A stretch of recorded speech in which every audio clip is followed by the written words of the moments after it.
Nuestro Dios y amado Padre Celestial, queremos honrarte porque eres un Dios de misericordia, un Dios de bondad. En esta hora nos colocamos en tus manos para que podamos entender plenamente tu palabra, ser alimentados por tu espíritu e iniciar un día para gloria y honra tuya. En el nombre de Jesús te lo pedimos. Amén y amén. Miren, hoy voy a ser breve, voy a tratar de resumir algunos elementos acá por todo lo que va a pasar el día de hoy. Y pensando en lo que quería compartir con ustedes hoy, no quería traer un tema, ¿verdad?, que pudiera traer preocupación ni angustia, ni mucho menos, sino infundir esperanza, porque es muy temprano para tratar algunos temas. Pero sí lo que pienso tratar hoy, quisiera que nos motivemos, nos alegremos un poquito con la enseñanza de la mañana de hoy. Miren, estos días en los cuales hemos estado en confinamiento en nuestras casas por el tema del coronavirus y todo aquello, mucha gente no ha perdido nada, o sea, tiene su salud intacta, sus bienes intactos, pero hay otras personas que han padecido mucho, algunos han muerto, otros han perdido el empleo, algunos tienen situaciones financieras terribles. Yo escuchaba a algunos compañeros pastores en Estados Unidos, que hay asociaciones que han tenido que despedir a algunos empleados, conozco de instituciones que han reducido el salario de algunos de sus empleados, en fin, la situación financiera de mucha gente es terrible y pudiese agravarse inclusive para el próximo año en muchos casos. ¿Qué esperanza o consuelo pudiésemos encontrar nosotros en las Escrituras ante un panorama que no parece ser tan halagüeño, que no parece ser tan prometedor, tan promisorio? Hay una declaración que aparece en la parte introductoria de la Declaración de Independencia de los Estados Unidos, del 4 de julio del año 1776, que tiene que ver con uno de los principales anhelos del ser humano, que es la búsqueda de la felicidad. De hecho, es un derecho que tiene el ser humano, la búsqueda de la felicidad. Pero cómo buscarla o cómo tener la felicidad en medio de un mar de necesidades, conflictos y cuantas cosas. Porque una parte importante de que nosotros tengamos un espíritu feliz, una actitud positiva ante la vida, es si tenemos algunos elementos propios de la vida garantizados, como es el hecho de la alimentación para nuestra familia. Es cierto que la felicidad no consiste en la cantidad de bienes que uno pueda tener, pero no es menos cierto que no tener lo necesario para la vida crea alguna preocupación, algunos traumas. Porque yo pudiera pasar un día sin comer y sin ningún problema, pero ver a mis hijos, a Hensel o a Gillian con alguna necesidad, ¿verdad?, muy puntual como el vestido, la comida, evidentemente que eso malograría mi existencia y no sería feliz. Esta declaración introductoria de la Declaración de Independencia de los Estados Unidos dice de la siguiente manera: sostenemos como evidentes estas verdades, que todos los hombres son creados iguales, que son dotados por su creador de ciertos derechos inalienables, y entre estos derechos están la vida, la libertad y la búsqueda de la felicidad. Sí, la búsqueda de la felicidad, de ese anhelo de tener lo necesario, ¿verdad?, para nuestro confort, de sentirnos bien, no tener este mar de preocupaciones, angustias y tormentos que nos golpean. Y reitero, uno de esos elementos que pueden malograr la felicidad es no tener lo necesario para la vida. Usted conoce la declaración del Salmo 37, una promesa maravillosa que nos infunde aliento, esperanza. 37:25 de los Salmos, dice la Escritura: joven fui y he envejecido y no he visto justo desamparado, ni a su descendencia que mendigue pan. Y es muy probable que yo hable en esta hora a una persona que quizás quiera amarrarse, atarse, asirse de esta declaración, porque probablemente tenga alguna situación, alguna necesidad, porque nosotros no escapamos de los dolores del mundo. De hecho, vivimos todavía aquí. Y viviendo aquí somos golpeados y lacerados por las necesidades, por las enfermedades, por los conflictos, por los problemas. El Salmo 37 es un aliciente maravilloso. Joven fui y he envejecido, pero no se ha visto justo desamparado, ni a su descendencia que mendigue pan. Así que anote esa promesa para el día de hoy, que no importa lo que pudiese golpearnos en derredor nuestro o las condiciones en las cuales se encuentra el mundo hoy día, Dios ha prometido a sus fieles sostenerle y darle lo necesario para la vida. Una de las cartas más interesantes del Nuevo Testamento, escrita por Pablo, considerada como la epístola del gozo, es la carta de Pablo a los Filipenses. Es sumamente interesante porque las condiciones en las cuales Pablo escribe esta carta son adversas. sea, Pablo está preso en Roma y en un momento dado envía un comunicado a la iglesia en Filipos y pareciera que el hombre que escribe no está sufriendo de privaciones y de esas situaciones que nos malogran la felicidad. Nota lo que dice Filipenses capítulo 4 en la epístola del gozo, a partir del versículo 4, son algunos versículos salteados. Dice la palabra de Dios. Así que, hermanos míos y deseados, gozo y corona mía, estad firmes en el Señor. Y dice el versículo 4, regocijaos en el Señor siempre. Otra vez os digo, regocijaos. Pero reitero, quien está hablando de regocijarse en el Señor, de estar contento, es un hombre que está preso y no en cualquier prisión. Yo veía, creo que fue un artículo ayer de cómo se apilan los presos en algunas cárceles acá en Dominicana en condiciones de infrahumanidad. Ahora, las condiciones en las cuales estaban estos calabozos en Roma no es muy, no difiere mucho de la condición de inhumanidad en la cual se están sometidos muchos presos hoy día, los que están metidos en el cepo en tiempos de la dominación romana en el siglo I. Y Pablo está motivando a su gente en Filipos a estar con gozo. Nota lo que dice el versículo 6. Por nada estéis afanosos. O sea, no te preocupes, no te angusties, pero reitero, es un hombre que está preso, el que está diciendo a la gente que mantenga el gozo y que por nada estéis afanosos. Y el versículo 8, interesante declaración esta, nota lo que dice la escritura. Por lo demás, hermanos, todo lo que es verdadero, todo lo honesto, todo lo justo, todo lo puro, todo lo amable, todo lo que es de buen nombre, si hay virtud alguna, si algo digno de alabanza, en esto pensad. Así que motiva a la gente a darle gloria al Señor, el hecho de que Dios estará con nosotros, que nos dé el gozo, la alegría, no importa la circunstancia por la cual estemos atravesando. Ahora, los versículos 10 y siguientes, note lo que dice la Escritura. En gran manera me gocé en el Señor de que ya al fin habéis revivido vuestro cuidado por mí, de lo cual también estabais solícitos, pero os faltaba la oportunidad. Está hablando de la manifestación de generosidad de los filipenses a él. Dice el versículo 11. No lo digo porque tenga escasez, pues he aprendido a contentarme cualquiera sea mi situación. Sé vivir humildemente y sé tener abundantemente.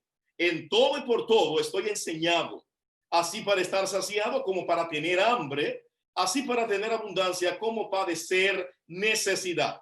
Y es en ese contexto, no solo de prisión, sino de una aparente necesidad del apóstol Pablo, donde aparece un versículo que hemos citado hasta el cansancio. Filipenses capítulo 4, versículo 13, usted lo conoce de memoria. Todo lo puedo en Cristo. ¿Qué cosa, hermanos? Que me fortalece. Pero esa declaración paulina la da en el contexto de sus prisiones, de sus angustias, de sus necesidades, aunque aún así mantenía el gozo, dice Filipenses capítulo 4. Está apelando ahora a la conciencia de los filipenses por sus necesidades, por sus luchas, por sus conflictos, y de que de nada tenía necesidad, aunque estaba preparado para vivir en abundancia, como también con hambre. Es entonces cuando alude en el versículo 16 a la manifestación de generosidad que tuvieron aún inclusive los hermanos de Tesalónica para sus necesidades. Si usted se da cuenta, lo que Pablo está diciendo acá, que de alguna manera providencial, sus necesidades fueron cubiertas en sus prisiones por los hermanos que de manera generosa le prodigaban bendiciones a él.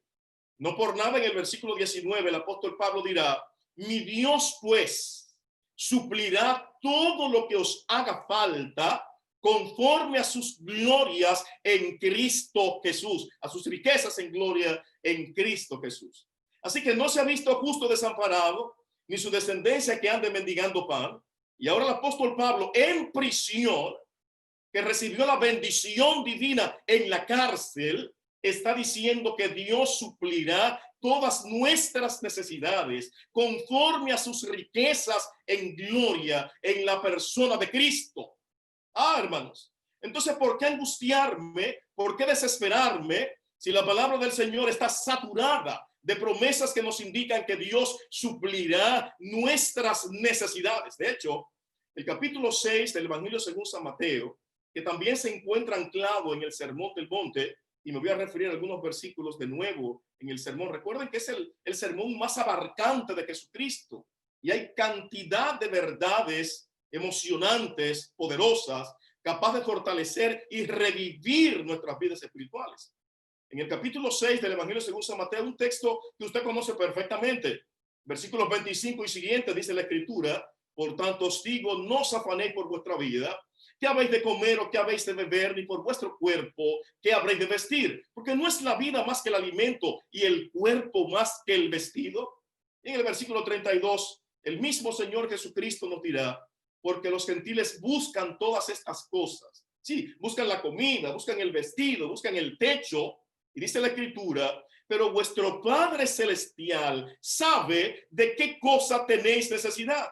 Y termina diciendo entonces: mas buscad primeramente el reino de Dios y su justicia, y todas las cosas, esas cosas que él menciona, la comida, el abrigo, el techo, serán añadidas. De manera, hermanos míos, que no se ha visto justo desamparado, ni su simiente que ande mendigando pan.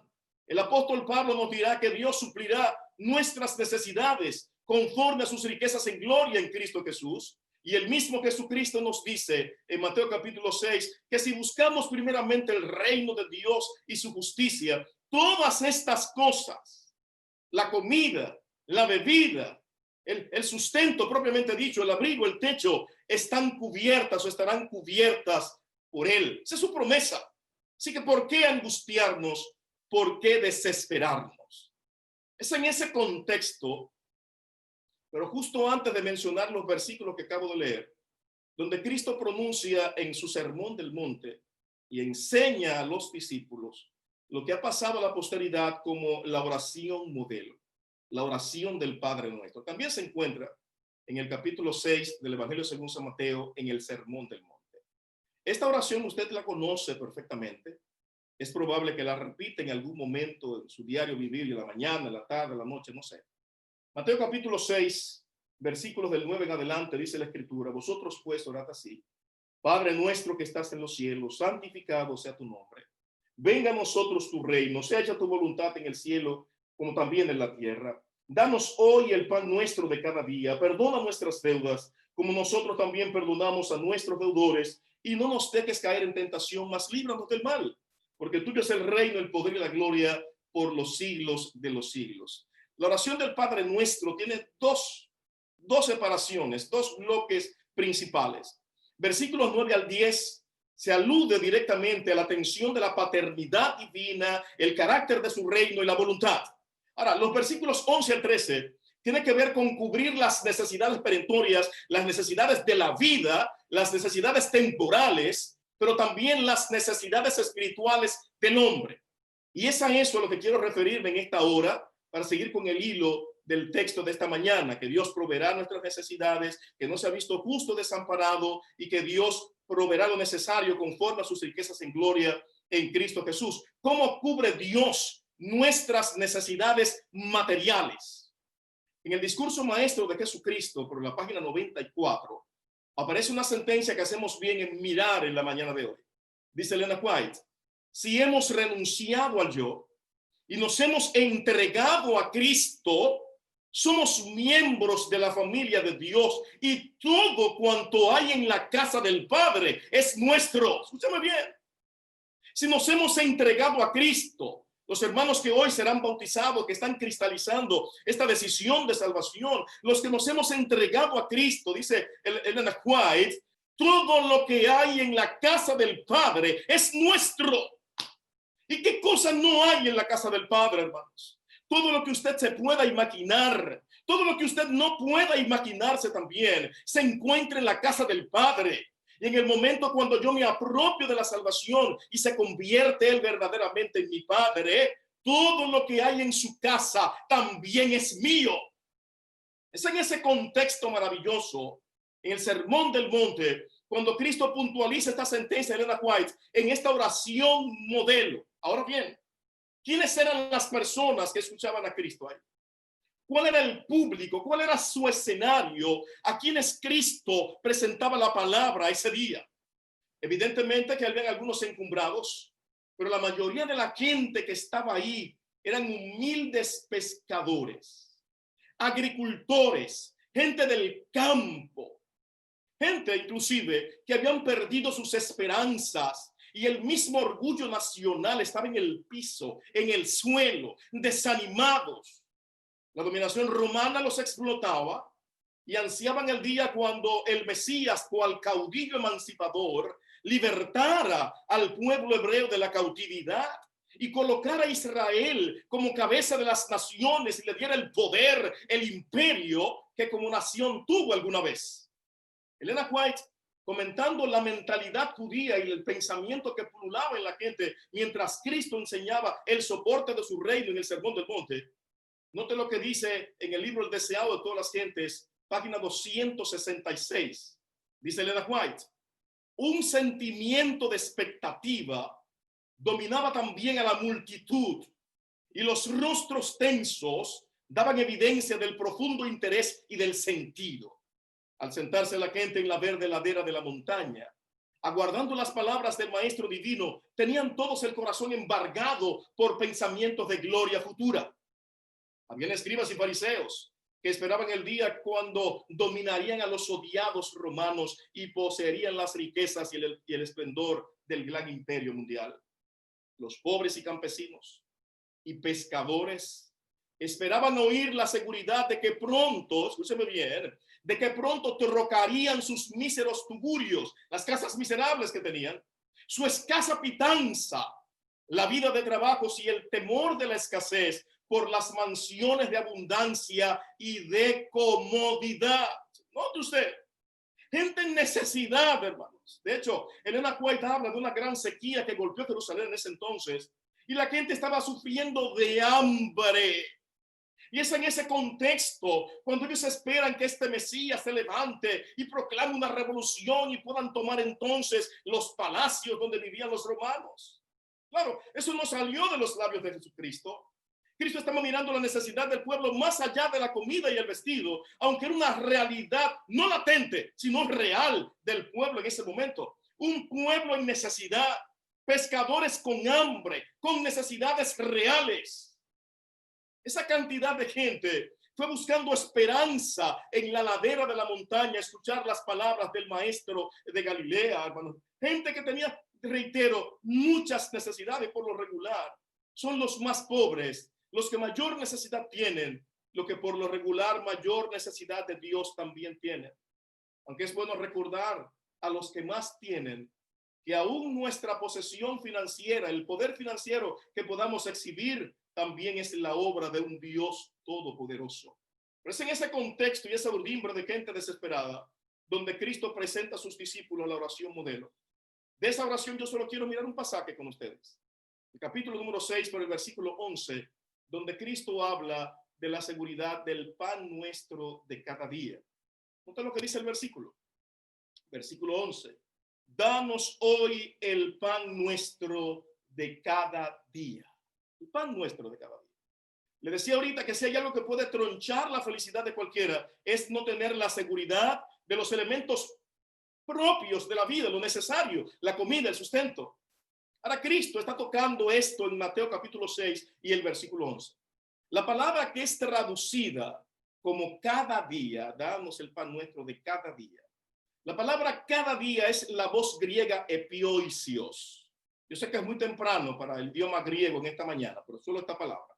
Epioisios, traducida en la gran mayoría de las versiones de la Biblia como de cada día. Es una de las expresiones más difíciles de traducir del Nuevo Testamento. De hecho, solo va a aparecer acá en Mateo capítulo 6, versículo 11, y de igual forma en Lucas capítulo 11, versículo 3, pero en el mismo contexto de la oración modelo. Así que no hay otro uso de la palabra epioisios de cada día en ninguna otra parte, ni del Antiguo ni del Nuevo Testamento. Cuando esto ocurre, se hace muy difícil la comprensión de la palabra porque no se le emplea en otros contextos en la santa palabra del Señor. Esto es tan difícil que la palabra epioisio tiene una multitud, una cantidad inmensa de posibles traducciones.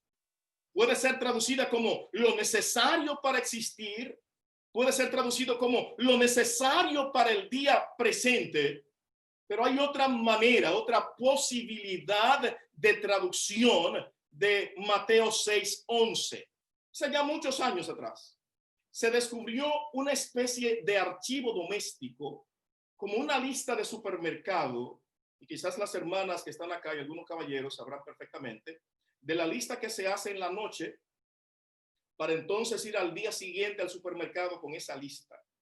En esa lista de compras, un archivo doméstico, aparece la palabra epioicios en el siglo I, pero hace referencia a los alimentos necesarios para el día siguiente.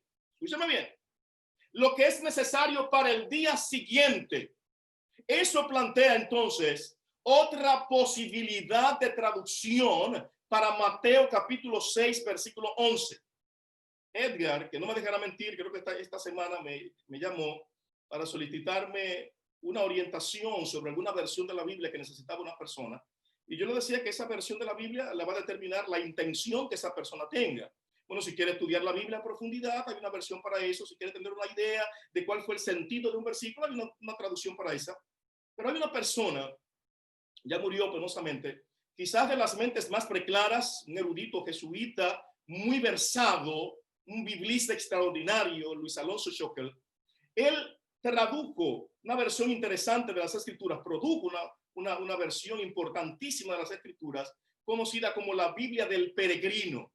Penosamente, hermanos, tuve esa Biblia alguna vez, la regalé en un programa de la iglesia y he estado buscando la Biblia, no aparece aquí en Dominicana, la Biblia del Peregrino, una excelente traducción de la Biblia si usted quiere ver la poesía hebrea. Porque Luis Alonso Schockel era un intelectual versado, dedicado a la poética hebrea. En esa versión de la Biblia del Peregrino, Mateo capítulo 6, pero el versículo 11 se traduce de la siguiente manera: el pan del mañana, dánoslo hoy. Escúcheme bien. Existe esta posibilidad de traducción. Cristo está diciendo en la oración modelo, no solamente a los discípulos, sino a la gente que está tendida sin esperanza, que cuando confiamos poderosamente en Dios, cuando Dios es nuestro Padre, cuando hacemos su voluntad, el pan de mañana ya Dios nos lo da hoy. Eso quita entonces la presión, la angustia, porque Dios puede darnos el pan de mañana el día de hoy. Hermanos, ¿por qué angustiarme entonces? Si el Dios Todopoderoso que me ha dicho que si yo soy su hijo, todo lo que hay en el cielo es mío, me da la seguridad en la oración modelo que el pan de mañana lo puedo tener hoy mismo. El Salmo 127, que tiene mucho que ver con esto que acabo de mencionar, aparece una declaración que yo no puedo soslayar, pasar por alto en esta mañana. Vaya conmigo al Salmo 127. Usted lo ha leído 1.000.000 de veces, pero yo quiero proponerte en esta mañana otra forma de ver el Salmo 127.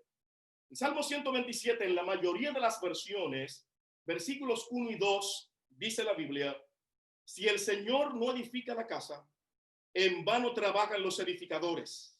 Si el Señor no guarda la ciudad, en vano vela la guardia. En vano será levantaros a la madrugada, venir tarde a reposar, comer pan de fatigas, porque a sus amados da Dios el sueño. Eso que usted leyó ahí conmigo es una posibilidad de traducción del Salmo 127. Si usted se da cuenta, los elementos que está presentando el Salmo 127 es la preocupación que se puede originar en una persona por su casa, por la seguridad, pero también por el pan, que son las cosas que pueden traumatizar a cualquier persona y producir la infelicidad. No tener el techo, no tener la seguridad y no tener el pan. Bueno, si usted lee conmigo el versículo número 2, se da cuenta que en esta versión que estoy leyendo, Reina Valera, la intención de quien traduce acá el texto es mostrar que Dios le da el sueño a estas gentes que están en angustia. El sueño, hermanos. Pero usted sabe perfectamente que si algo le quita a usted el sueño, es no tener el pan seguro, hermano querido. Si algo te produce angustia, es no tener el alquiler, el dinero del alquiler. Si algo te produce angustia, es no tener el dinero para la medicina, para la ropa, para el sustento. Así que si algo te angustia es esto, el Salmo 127 desnuda la humanidad misma y los deseos intestinos del ser humano, lo que nos preocupa, lo que nos inquieta, las cosas necesarias para la vida. El Salmo 127 tiene otra posibilidad de traducción. Luis Alonso Schockel, lo vuelvo a mencionar de nuevo, en la Biblia del Peregrino, la versión del Peregrino, Luis Alonso Schockel estuvo muy involucrado también en la traducción de la Biblia española, la nueva versión española de la Biblia. Y note cómo traduce la Biblia del Peregrino el Salmo 127. Dice la Escritura: si el Señor no construye la casa, en vano se cansan los albañiles. Si el Señor no guarda la ciudad, en vano vigilan los centinelas. Aquí viene el versículo que me interesa. Versículo 2. En vano os levantáis temprano y retrasáis el descanso, los que coméis un pan de fatigas, si se lo da Dios a sus amigos mientras duermen. Hermanos, ¿qué está diciendo la Biblia? Que Dios me da el pan mientras yo duermo, que no debo tener preocupación por el techo ni por la alimentación, porque si yo soy su amigo mientras yo duermo, ya Dios tiene asegurado mi pan para el día de mañana. Eso significa que mientras yo duermo, Dios trabaja para mí. Eso significa que mientras yo duermo, Dios tiene una provisión para mí. Eso significa que mientras yo duermo, Dios tiene en control mis necesidades perentorias. ¿Y cómo no sentir el gozo de Pablo en Filipenses 4? Si tenemos un Dios que suple hoy nuestras necesidades de mañana. Hermanos, mientras duermo, dice el Salmo 127, mientras duermo, Dios me tiene el pan listo para mañana mientras duermo. Hermanos, y esto no lo digo yo esta mañana por buscar una versión de las Escrituras que se ajuste más a una posible traducción. No es para que usted tenga un día feliz. No, hermano. Es porque yo viví esto. Es porque esto que le estoy diciendo también es parte de mi experiencia. No como pastor, no. Como miembro de esta iglesia, como un hermano que también ha afrontado situaciones difíciles. Hace ya muchos años, cuando mi esposa quedó embarazada de nuestro primer hijo y posteriormente nació Hensel. Evidentemente yo no estaba empleado todavía, estaba estudiando teología y trabajaba pintando artesanía en Cambita. A eso me dedicaba. Pintaba artesanía, algunas veces también colportaba. La situación no siempre era buena, hermanos. La situación no siempre era cómoda. Habían situaciones difíciles y muchas necesidades. Ya estando Hensel nacido, pequeño, yo recuerdo perfectamente que un día nosotros en tarde, noche ya, no teníamos nada para el día siguiente.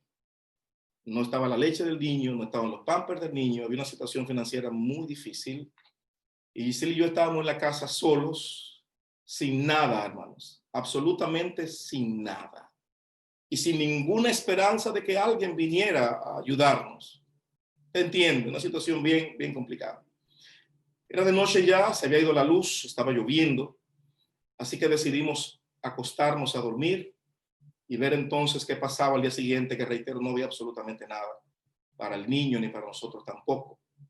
Pues ya dormidos, tarde en la noche, nos despierta alguien que está tocando incesantemente la puerta de la casa, así que despertamos, decimos, bueno, ¿y quién será esta persona que está inquietando, verdad, molestando tan tarde? Estaba lloviendo, todo eso, hermano. Así que me levanté. Y cuando abrí la puerta, era un hermano anciano de una de las iglesias de Cambita.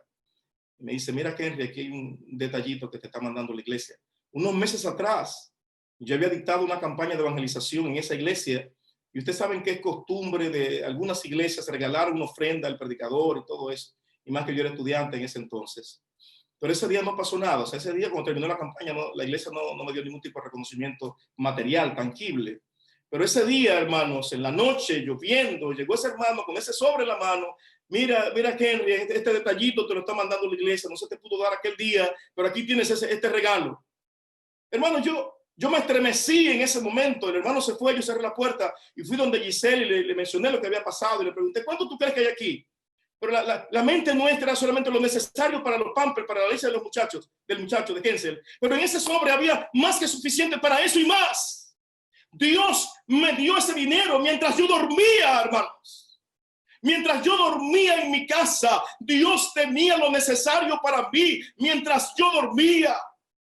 Entonces yo no tengo ninguna preocupación hoy y he pasado por momentos difíciles, claro que sí, pero tengo la seguridad de que mientras yo duermo, Dios provee para mí y me da hoy el pan de mañana mientras yo duermo. Hermanos queridos, ¿cómo no entonces caminar en este sábado con gozo, con alegría, al saber que hay un Dios todopoderoso, que es mi Padre, así lo ha dicho, y que me dará el pan de mañana mientras duermo? Así que no te angusties, hermano querido. Si la situación política, social, económica del mundo es difícil, no te angusties. El apóstol Pablo recuerda que nuestro Dios puede proveer a nuestras necesidades conforme a sus riquezas en gloria en Cristo Jesús, y que no se ha visto justo desamparado, ni en su simiente que ande mendigando pan. Y Cristo nos recuerda en la oración modelo que Dios puede darme hoy el pan de mañana, y que el Salmo 127 nos recordará que mientras dormimos, ya Dios tiene nuestro pan asegurado. ¿No te provoca eso alegría? Dile a Jesucristo conmigo en esta mañana: gracias, Señor, por ser un Dios y un Padre para mí. Permíteme orar contigo en esta hora. Dios y Padre, gracias por tu cuidado, por tu bendición, y porque estamos seguros, convencidos de que mientras dormimos, trabajas para nosotros y que nos das hoy el pan de mañana. Cuida a tu iglesia, los hermanos que están conectados en esta plataforma, los que han de ser bautizados hoy, fortaléceles en su fe. A nuestros compañeros en el ministerio, nuestros hermanos en sentido general, que podamos estar confiados en el hecho de que tú eres nuestro Padre, y que si eres nuestro Padre, todo lo que está en tu casa también me pertenece. Gracias por tu cuidado. En el nombre de Jesús. En el nombre de Jesús. Amén.